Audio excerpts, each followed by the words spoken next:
Speaking at a reception to mark a milestone in Canada-CARICOM relations, outgoing Canadian Ambassador to Guyana David Devine said that Canada and the region have a long special relationship, the foundation of which is strong people-to-people ties.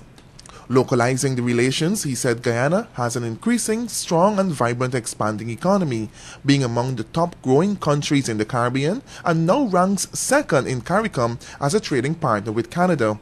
He said Canada will continue to support Guyana and the wider Caribbean with technical and financial development assistance. In the area of private sector development, we've been enabling financial institutions in the Caribbean to increase the number of loans to underserviced micro, small and medium-sized enterprises and increase accessibility of credit to women borrowers.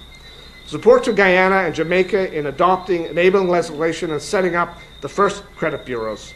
Similar models are under consideration in the Bahamas, Belize and Suriname.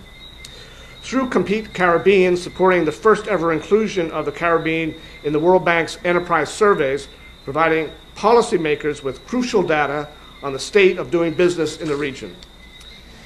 The ambassador said also that another important element of Canada's foreign policy is poverty eradication in developing countries.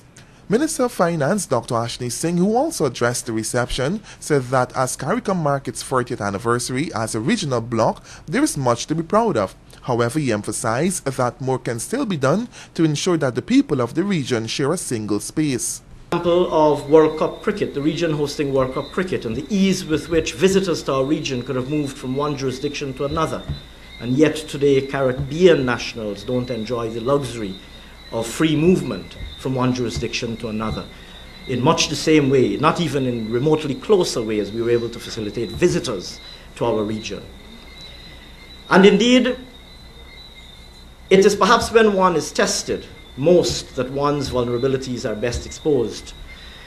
And during the course of the regional economic crisis, or during times of regional economic challenge, as indeed we experienced in recent years, one saw occasionally the temptation to resort to parochialism. It is easy to think these Guyanese and Jamaicans are coming to my country to take away my jobs. During his historical overview of CARICOM, Dr. Singh stressed that the realities of small island developing states are widely known, and this must give impetus for deepening the regional integration movement. CARICOM and Canada have held 4 rounds of negotiations to date towards a new possible trading agreement, the most recent in July 2012 in Barbados. Leroy Adolphus, Capital News.